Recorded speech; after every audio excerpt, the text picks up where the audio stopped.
Hey, party people. It is time for a new book review with, I think I have 11 books here. I have a bunch of these. I have a playlist full of book review videos, so go ahead and check those out. There's a link in the description box. Let's start with my favorite one. This is Draping, Art and Craftsmanship in Fashion Design.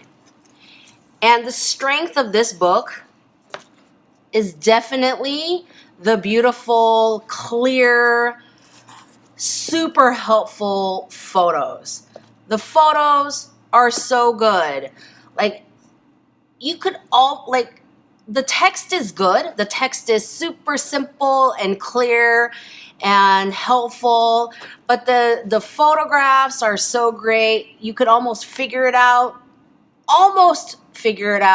without the text. The photos are so good. I mean, they have diagrams of how large of a piece of fabric you should start with, you know, where the grain lines are, where you should mark your center front or your bust or whatever you happen to be draping before you move forward. And it's great.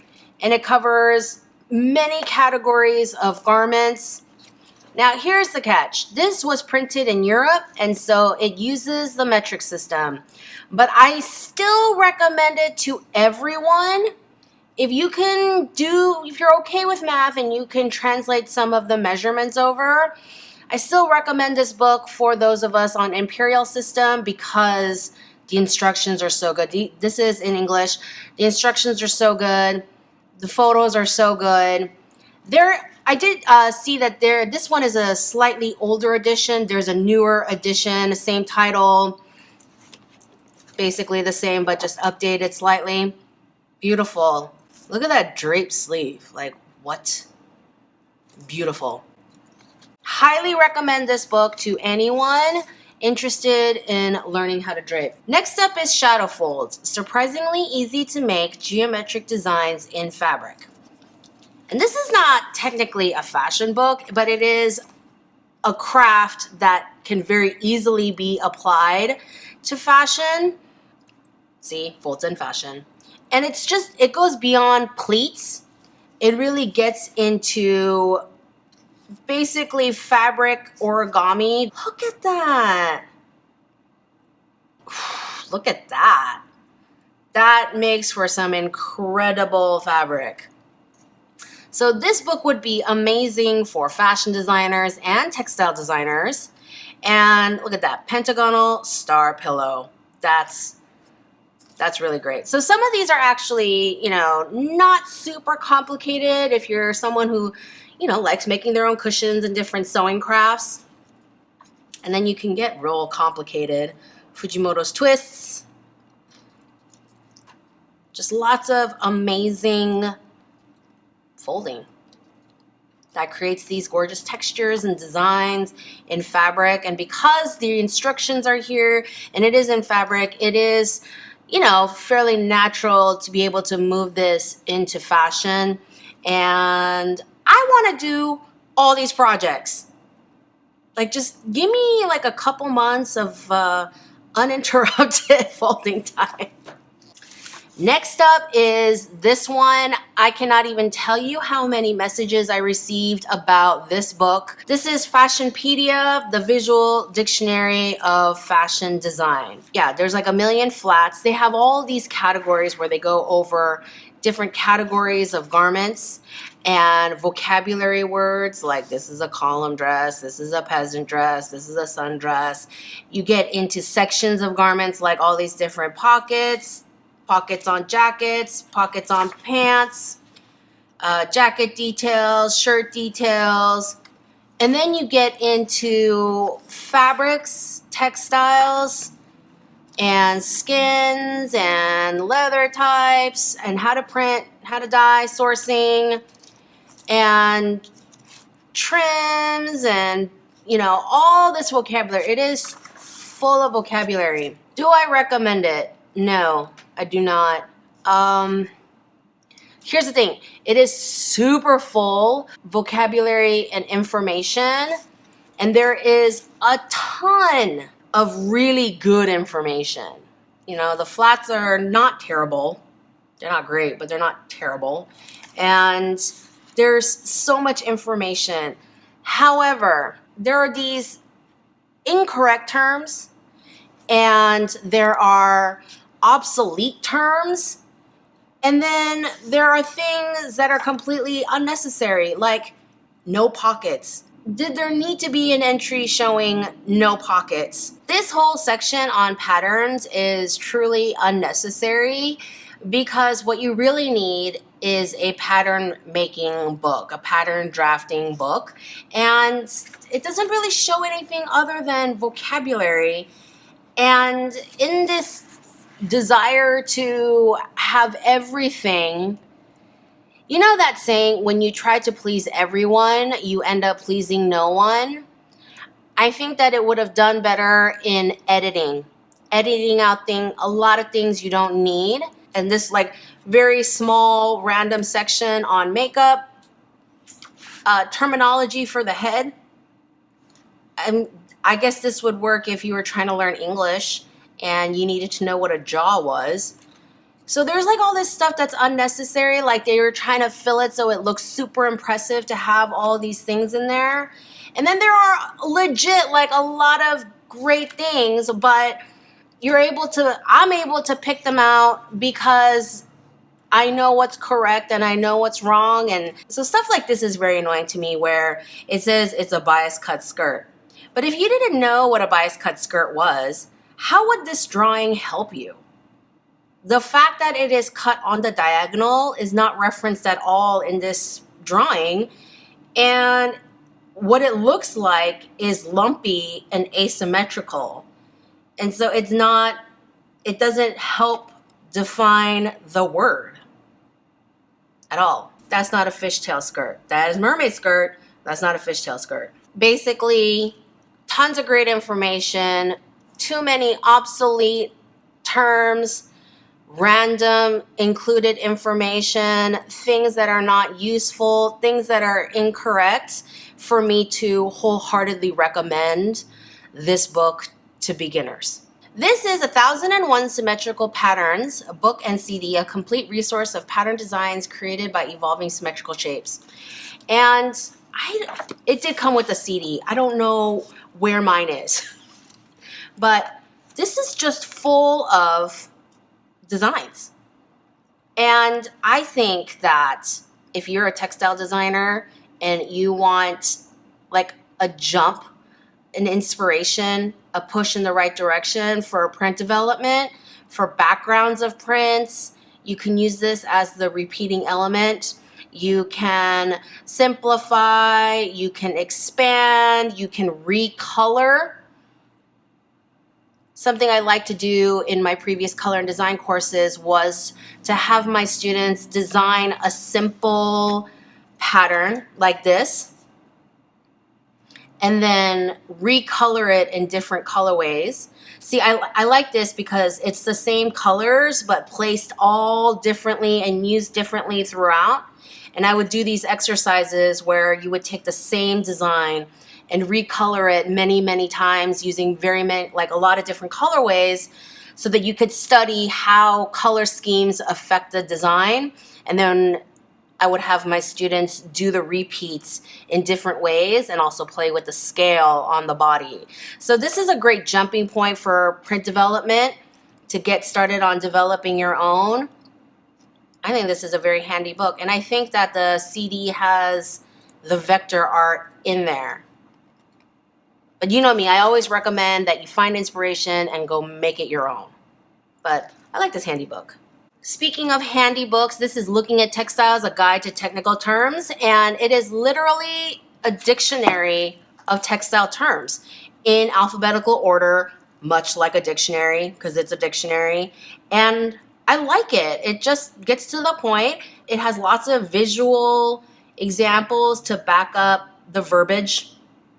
And it's to the point. It focuses on one thing and does it well. I like that. So if you want more help on textile vocabulary, this is a nice place to start. Many of you know that I'm working on my own book, and it is going to be an instructional book, and it's going to relate to fashion design. So one of the things I did was to order a bunch of books on fashion design to see what was out there, because I don't want to do what's already out there. I would rather read something, if it's good, recommend it to my students, and then take my book in a different direction. So I have 3 to discuss with you today. This is Fashion Design Course, Principles, Practice, and Techniques, the practical guide for aspiring fashion designers. And this is the 2nd edition.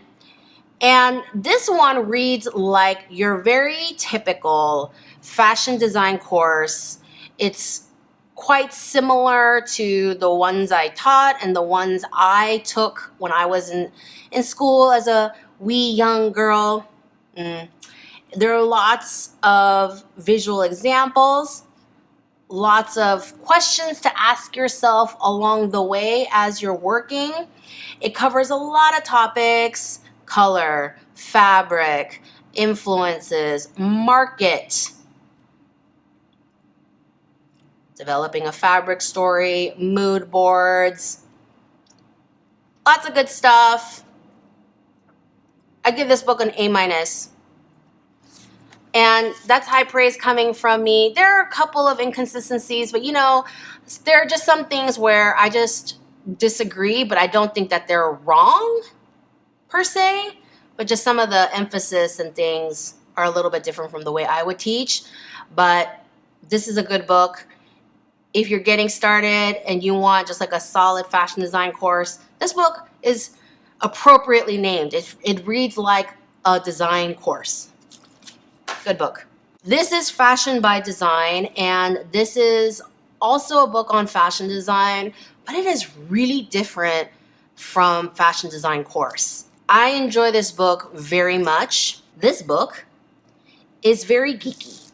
And if you know me at all, you know geeky is a compliment coming from me, because it deep dives into the principles and elements of design that every designer, graphic designers, fashion designers, product designers, we all study these elements and principles of design. They're typically introduced to us in a color and design class, if you took it like a really old school color and design class, which I did, and applies them to fashion. And so in the table of contents, you'll see that this book covers how to use line, how to use form, shape, space, texture, light, pattern, color, value in fashion. And then we talk about the principles of design, the main ones being balance, emphasis, rhythm, proportion, and unity. It really goes into what those aspects are to create good design. So it's not necessarily about, mood boards and moving on to color and that whole design process, which is still important, which is still a lot of how the fashion industry does things. But this really deep dives into the elements of design. Like in this chapter on line, okay, it studies how lines are used in design, like lines of embellishment, lines that look like outlines of pieces, and then the stripes across the waist. How stripes are used in a garment, blocks of stripes are used in a garment, how lines and strappings are used in a garment. So that's your chapter on lines. And then here we're talking about how texture relates to the design, all of this ruching, the chainmail, the wood, and how they change your perception of the design, okay? So it's really deep diving into the actual design part of design, really. Like really getting into the nitty gritty. This chapter is on emphasis, where you talk about a focal point and how you can use that to your advantage, like these stomachers and the bows. And then we're talking about, it's pretty. There's just like a lot of things. Talking about how different proportions, how this like little baby doll proportion affects the design and the mood and the age of the customer wearing it, really. Unity, which for us, for fashion designers, we're talking about merchandising, cohesive collections, that sort of thing. So, this tackles design in a completely different way than fashion design course.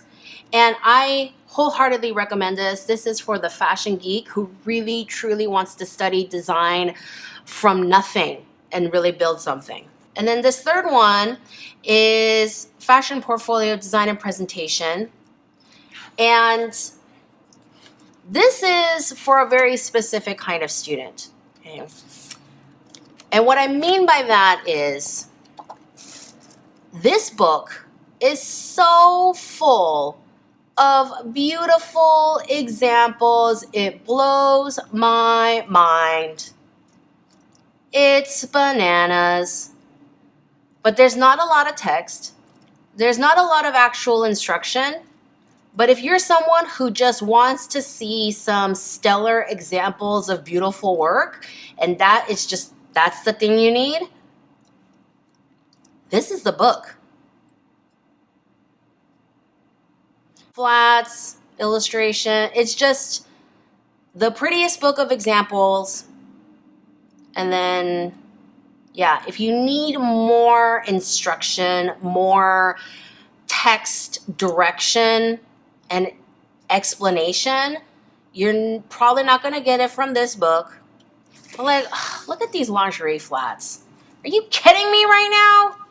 Oh, beautiful, right? So, depending on what it is that you need from an instructional guide, there you go. Speaking of pretty books, I have 3 books here that I bought mostly because they're pretty.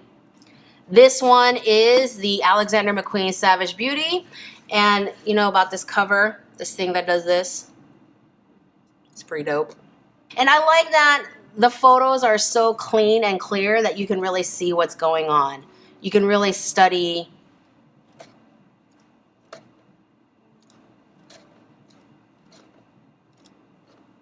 the garments. And they're on mannequins and it's all clean, so it's not editorial shots. It's really about the garments. I bookmarked this one because I think this image is so beautiful that I want to paint it. And I think I want to paint it. I want to try to capture the metallic without actually using metallic paints.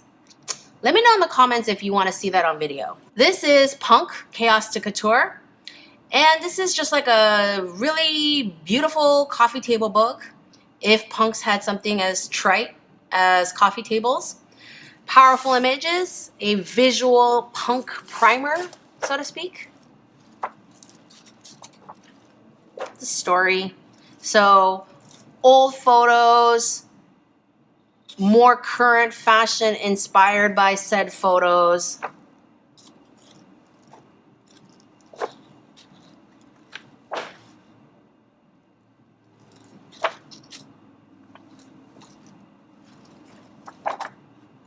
Just super fantastic. I have this bookmark because I love this pose.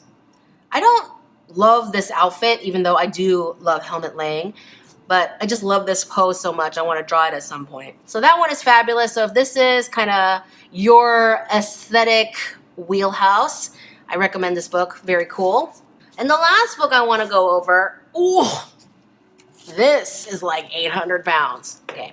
This is the Worldwide History of Dress, and it is sectioned off in geographical regions, and it goes over historical costume from those regions. They don't necessarily match up to current country borders, like this section on the Northwest coast. It encompasses both Alaska and parts of British Columbia. See all that, but that was the region Tlinkits and Haidas lived in, and this was their art, their artifacts, their blankets, their clothing, and they have great photos if they can have them, if there are recent enough examples, paintings, objects from the time. Look at this thing, that's fantastic. Okay. But yeah, so it goes all over the world. This is the Andes, Amazonia, This is a really great book on costume history, and, you know, because it goes over so many different regions, it's just like a really great place to get started. And you kind of see the kind of like a general overview, and then you can go deeper and further into research. But this is just a really great comprehensive guide. Very beautiful, fantastic. And then one last note, I do have a bunch of books that I have set aside for the next book review. I have 101 Sewing Seams, Zero Waste Fashion Design Drawing Course, Textiles, a Handbook for Designers, The Fundamentals of Fashion Design, Sourcing and Selecting Textiles for Fashion. So do let me know which of these you are most interested in hearing about, watching about, whatever. You know what I mean. And I like to have at least 10 books for every book review. I have a few slots open, so if you have some books that you are dying for me to review, go ahead and drop me a comment below. I hope this book review was helpful for you. Please give me a thumbs up if you learned something new today or just had a good time listening to me talk. So many of you last week were like, Zoe, we miss you talking. So, anyway, give me a thumbs up. Subscribe, hit the notification bell, go read some books, support these authors by actually buying the books. Nothing in this video is sponsored. All the books I reviewed today were books that I purchased myself with my money. You know the drill. Share, subscribe, hit the notification bell, and I will see you in the next video.